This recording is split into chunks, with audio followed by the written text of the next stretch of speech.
12 দিন ধরে যুদ্ধ করেও ইরানকে টলাতে ব্যর্থ মার্কিন প্রেসিডেন্ট ডোনাল্ড ট্রাম্প। ইরানের শীর্ষ নেতাদের হত্যা থেকে শুরু করে কূটনীতিকদের নিজের দলে টানার প্রয়াস, প্রায় সব পথেই হেঁটেছে তার প্রশাসন।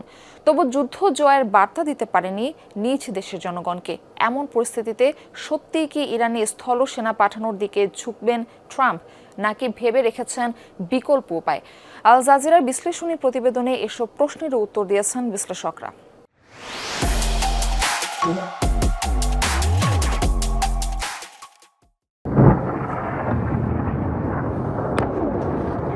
ইরান যুদ্ধের বয়স এখন প্রায় 2 সপ্তাহ। এরই মধ্যে দেশটির অন্তত 5,000 স্থাপনায় হামলা চালিয়েছে যৌথ বাহিনী। হত্যা করা হয়েছে শীর্ষ নেতাদের, নারী শিশুসহ বহু নিরপরাধ মানুষ হত্যার শিকার। এত কিছু করেও উল্লেখযোগ্য সফলতা পায়নি মার্কিন যুক্তরাষ্ট্র।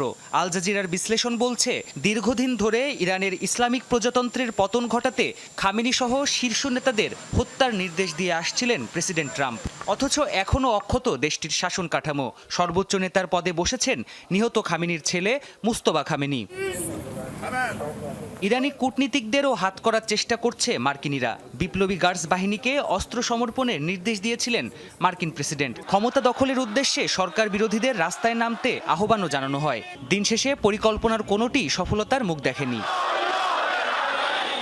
এ যুদ্ধে যুক্তরাষ্ট্রের অন্যতম উদ্দেশ্য ছিল ইরানের সামরিক শক্তির ক্ষতিসাধন। এক্ষেত্রে দৃশ্যমান সফলতা পেয়েছে পেন্টাগন। ইরানের নৌবাহিনী, ক্ষেপণাস্ত্রের মজুদ আর অস্ত্র কারখানাগুলো ব্যাপক ধ্বংসের শিকার। এসবই হয়েছে দুর্নিয়ন্ত্রিত ক্ষেপণাস্ত্র আর বিমান হামলায়। যদিও মূল উদ্দেশ্য রাজনৈতিক পালাবদল ঘটাতে ইরানি ভূখণ্ডে পাঠাতে হবে স্থলসেনা। মধ্যবর্তী নির্বাচনের আগে সেই ঝুঁকি ট্রাম্প নেবেন কিনা তা নিয়ে সন্দেহ রয়েছে বিশ্লেষকদের। তাদের মতে, ইরানকে আরও বেশি চাপে ফেলে চুক্তিতে পৌঁছানোই হতে পারে যুদ্ধ বন্ধের একমাত্র পথ। আইআরজিসি কিংবা ইরানের শাসন ব্যবস্থার কিছু অংশ যদি শাসন ব্যবস্থা টিকিয়ে রাখার শর্তে ক্ষেপণাস্ত্র আর পরমাণু কর্মসূচি সীমাবদ্ধ করতে আগ্রহী হয়, তবে ওয়াশিংটন তাদের সাথে সমঝোতায় যেতে পারে। এটিকেই ট্রাম্প সফলতা দাবি করতে পারেন। ট্রাম্প বেশ বাস্তববাদী। সফলতা হিসেবে দেখানো যায় এমন একটি চুক্তি করতে চাইবেন তিনি। এরপর যুদ্ধ থেকে পিছিয়ে আসবেন। ইরানের সাথে যুদ্ধে প্রতিনিয়তই লাখ লাখ ডলার আর্থিক ক্ষতি হচ্ছে যুক্তরাষ্ট্রের। নিহত মার্কিন সেনাদের পরিবারের পক্ষ থেকেও ট্রাম্প প্রশাসনের ওপর চাপ ক্রমশ বেড়েই চলেছে।